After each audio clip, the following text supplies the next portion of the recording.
चूँकि पिछले 2 साल से इस हुँ, बात को लेकर के मैं काफ़ी चिंतित भी रही थी और प्रशासन को भी पता है।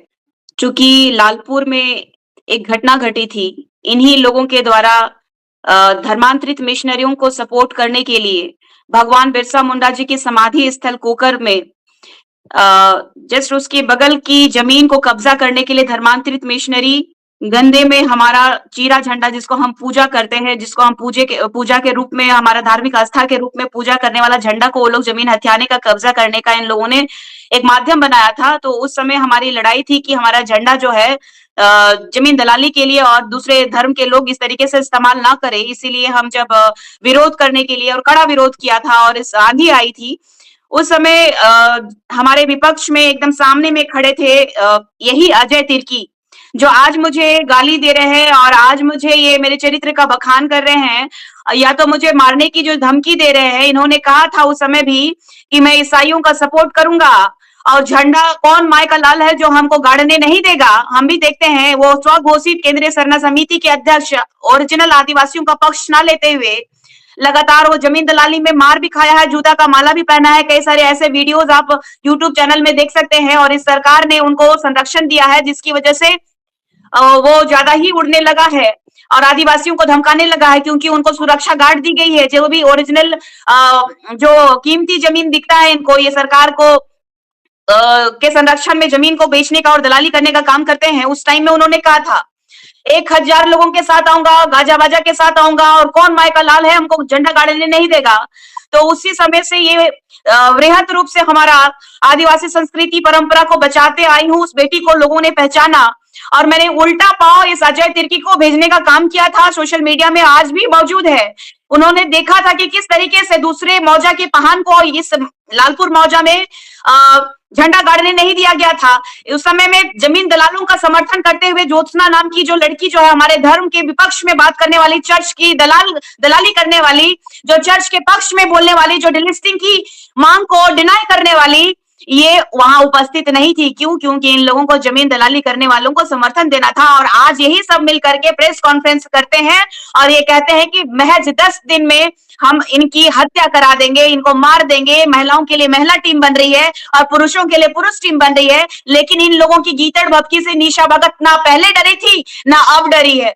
पहले भी मैंने प्रशासन को सूचित किया था, गुमला के एसपी साहब बोलिए, चाहे इस झारखंड के डीजीपी साहब जो अनुराग जी थे, उस समय भी मैंने दिया था लेटर की सुरक्षा की मांग को लेकर के, क्योंकि सोशल मीडिया में मारने की कई सारी धमकियां दी जा रही थी और आज तो खुलेआम ये लोग ओपन मारने की धमकी दे रहे हैं। मुझे पता है कि ये ईसा और मूसा की सरकार है और ये हमारी सुरक्षा की के लिए बिल्कुल तत्परता से काम नहीं करेंगे, क्योंकि ये चाहते हैं कि हमारी हत्या हो जाए ताकि हम डिलिस्टिंग का मांग ना करें और आदिवासी अस्मिता समाप्त हो जाए और आदिवासी 5th शेड्यूल का क्षेत्र 6 शेड्यूल में बदल जाए।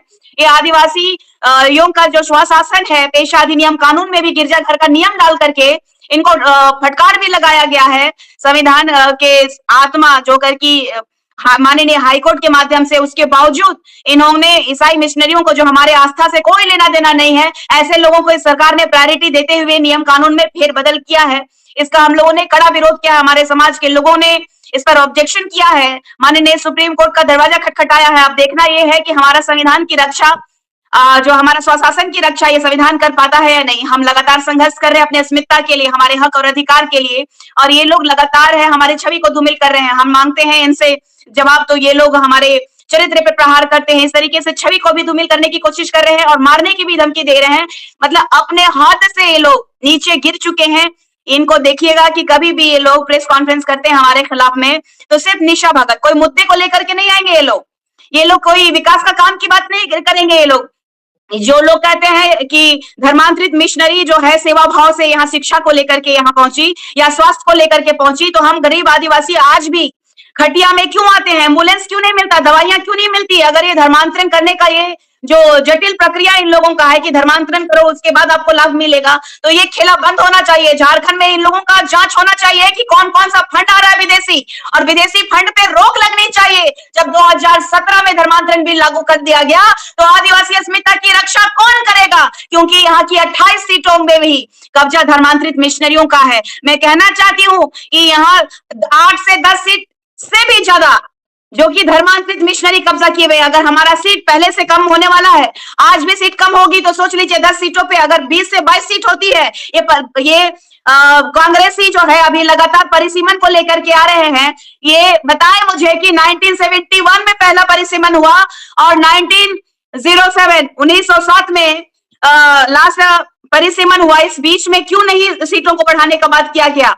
81 विधानसभा सीटों में 28 विधानसभा सीट हमारी है, हमारी 50-50 होनी चाहिए थी, जबकि ये आदिवासियों का राज्य है। तभी कांग्रेसियों ने क्यों नहीं कहा? आज रिलीजिंग का मुद्दा को गौन करने के लिए निशा भगत के ऊपर प्रहार कर रहा है और परिसीमन की बात कर रहा है ये लोग। तो ये आदिवासियों को गुमराह करने की इन लोगों की साजिश चल रही है, ये मैं होने नहीं दूंगी। ये मिशनरियों के चाल को सफल नहीं होने दूंगी। लेकिन मेरा आग्रह है केंद्रीय टीम से कि इस भारत में संचालित करने वाले इस लोकतंत्र के मंदिर में बैठे हुए सांसद महोदयों से कि आर्टिकल 342 में चेंजेस करना चाहिए, आदिवासी अस्मिता को बचाना चाहिए। और केंद्र में बैठी हुई महामहिम हमारी झारखंड की राज्यपाल रही है और इस देश की आत्मा कहा जाए कि राष्ट्रपति के रूप में आदिवासी बेटी जो महामहिम द्रौपदी मुर्मू जी से मैं आग्रह करना चाहूंगी कि आदिवासी अस्मिता खतरे में है। आप थी तो यहाँ पर धर्मांतरण बिल लागू की थी, उसके बाद में आदिवासियों की स्थिति बहुत दयनीय हो चुकी है। हम तो मर जाएंगे लड़ते लड़ते, लेकिन भगवान बिरसा मुंडा जी की आदर्शों पे चलना नहीं छोड़ेंगे और आदिवासी अस्मिता को बचाने का केंद्र के माननीय मुख्यमंत्री का भी प्रधानमंत्री जी का भी दायित्व बनता है। मैं प्रधानमंत्री जी से मैं आग्रह करना चाहूंगी, क्योंकि झारखंड के माननीय मुख्यमंत्री ईसा और मूसा की सरकार चला रहे हैं, ये वोट की राजनीति कर रहे हैं। आदिवासियों का संरक्षण करना अति आवश्यक है। कि मैं केंद्र के प्रधानमंत्री जी से, हमारे इस भारत देश के प्रधानमंत्री जी से मैं आग्रह करूंगी कि आदिवासी अस्मिता को बचाएं, सुरक्षित रखें, डिलिस्टिंग का मांग हम जो कर रहे हैं वो पूरा हो जाए। नमस्कार, जोहार। आप एक चीज का जवाब दे दीजिए। बिरसा मुंडा, भगवान बिरसा मुंडा जी, जो कि सिर्फ झारखंड के नहीं बल्कि पूरे देश के लिए पूजनीय है, उनको पकड़वाने वाले कौन लोग थे? एक लाइन में जवाब दीजिए, उनको पकड़वाने वाले कौन लोग थे? अपने ही समाज के धर्मांतरित मिशनरी थे जिन्होंने पकड़वाया था। आज साफ साफ आप देख सकते हैं कि झारखंड में वही लोग जो भगवान बिरसा मुंडा जी को पकड़वाए थे, उन्हीं प्रवृत्ति के लोग और चर्च के दलाली करने वाले लोग आज हमारा विरोध कर रहे हैं। क्योंकि हम बात कर रहे हैं हमारे संस्कृति, हमारी परंपरा, हमारी सभ्यता, हमारे आदिवासियत, हमारे अनुसूचित जनजाति के लोगों को बचाने की बात कर रहे हैं हम। जाते जाते अंतिम सवाल का आप जवाब दे दीजिए। डिलिस्टिंग का आप सपोर्ट कर रही हैं? बिल्कुल बिल्कुल। का जो विरोध कर रहे हैं जो कुछ संगठन है, वे अपने आप को वो भी आदिवासी कह रहे हैं। तो आखिर, और एक सेकंड सवाल जरा सुन लीजिए। आप भी एक आदिवासी बेटी हैं, वो भी अपने आप को आदिवासी कह रहे हैं। तो आखिर एक आदिवासी, उनके प्रेस कॉन्फ्रेंस जब आप देखिएगा तो आपके रंग पे, आपके आकार पे, आपके बोलने के तौर तरीकों पे, मतलब व्यक्तिगत हमला, एक बेटी पर लांछन, उसके चरित्र पर सवाल उठाना, एक आदिवासी जो अपने आप को आदिवासी कह रहा है, वो एक आदिवासी बेटी पर ही, आखिर ये क्या हो रहा है? आखिर ये क्या हो रहा है? ये दुनिया को समझ नहीं आ रहा है कि आप आदिवासियत की बात एक जगह कर रहे हैं और दूसरी तरफ आप एक आदिवासी बेटी पे। जी, बताइए। चूंकि धर्मांतरित मिशनरियों का विरोध भगवान बिरसा मुंडा जी ने भी किया था, तो उनके विपक्ष में उनको जेल भिजवाने वाले भी हमारे लोग थे। तो इसलिए सबको ये समझना होगा कि हमारे लोगों के बीच में ऐसे लोग हैं जो कि कभी नहीं चाहते हैं कि हमारा आदिवासी समुदाय है जो इस संविधान के तहत आगे बढ़े, अपना उनका विकास हो। ये धर्मांतरित मिशनरियों के चाल की वजह से लगातार हमारे अस्तित्व को खतरा हमारे लोगों के द्वारा ही है। ये आप लोग को देखने को मिल रहा होगा। ये शायद भगवान बिरसा मुंडा जी के समय आप लोगों ने मिशनरियों को सपोर्ट करने वाले चर्च के दलालों को आपने नहीं देखा था, लेकिन आप अभी भली भांति देख सकते हैं कि किस तरीके से जो धर्म की रक्षा करने वाली बेटी पे किस तरीके से मुद्दे की बात करना चाहिए, तो मुद्दे की बात ना करते हुए जिनके घर शीशे के हैं वो खुद पत्थर दूसरे के घर में फेंकने का काम कर रहे हैं। और ये सिर्फ और सिर्फ चरित्र की बात कर रहे हैं, ये सिर्फ और सिर्फ मेरे परिवार की, मेरे निजी जीवन पे हमला कर रहे हैं। ये कोई आस्था की बात नहीं कर रहे हैं, कोई परंपरा की बात नहीं कर रहे हैं। ये लोग जमीन दलाली में बैठे हुए संलिप्त हुए लोग के साथ में प्रेस कॉन्फ्रेंस कर रहे हैं। जब तक निशा भगत का नाम नहीं लेगा इन लोगों को रात दिन चैन नहीं लगेगा। इस तरीके का हालात हो गया है इन लोगों का। जो करप्ट होते हैं उनको डर होता है, उनको भय होता है। सत्य के मार्ग पे चलने वालों के रास्ते भगवान बिरसा मुंडा जी को भी जेल इन्हीं के जैसे लोगों ने भिजवाया था। आज मुझे जेल जाने से या तो फिर मेरी हत्या हो जाने से मुझे डर नहीं लगता है, मुझे फर्क नहीं पड़ता है। मैं सत्य के मार्ग पे चलूंगी, भले ऐसे कितने भी कांटे आए, मैं देख लूंगी। मुझे जो हो सकता है मैं करूंगी। मैं समाज को बचाने का काम करूंगी। मैं धर्मेश को मानने वाली, मैं सिंगा बोंगा को मानने वाली, मैं हमारे महादेव को मानने वाली निशा भगत हूँ। इस धरती की जय बोलने वाली, पुरखों की आत्माओं को पूजा करने वाली निशा भगत हूँ। मैं आदिवासी बेटी हूँ और लगातार मैं संघर्ष करते रहूंगी। इन जैसे 2 कौड़ी के नेता बनने वाले लोगों से मैं डरने वाली नहीं हूँ। आपने निशा जी आपने अपना कीमती समय दिया, इसके लिए बहुत-बहुत धन्यवाद और भगवान बिरसा मुंडा आपको इस लड़ाई आपको को भी लड़ने के लिए शक्ति प्रदान कर रहे, ऐसी कामना करता हूँ। आपको भी बहुत-बहुत धन्यवाद। धन्यवाद, आभार भैया कि शुभ आपने भी हमारे आदिवासी समुदाय की बेटी को एक मंच दिया, जगह दिया कि हम जो कार्य कर पा रहे हैं, जो हम लड़ रहे हैं, जो हमारी पीड़ा है उसको दिखाने के लिए आपने जो मुझे चुना है, इसके लिए मैं धन्यवाद देती हूँ, आभार प्रकट करती हूँ और वाक़ई हमारा आदिवासी समुदाय खतरे में है।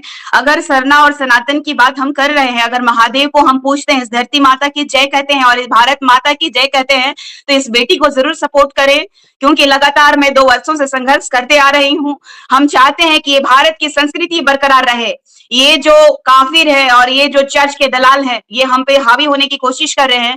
इसको हावी ना होने देने के लिए हमको एक साथ होकर के इस भारतीय संस्कृति को बचाने की आवश्यकता है। मैं आप सभी से अपील करती हूँ कि सरना, सनातन और भारतीय संस्कृति, धरती माँ की जय करने वाले और भोले बाबा की जय करने वाले लोगों को मैं कहना चाहती हूँ, आइए सब कोई मिल करके एक साथ हमारी माटी को, हमारी संस्कृति को बचाएं। जोहार, जय धर्मेश, जय मारांगबुरु, जय सिंगाबोंगा, हर हर महादेव, जय आदिवासी।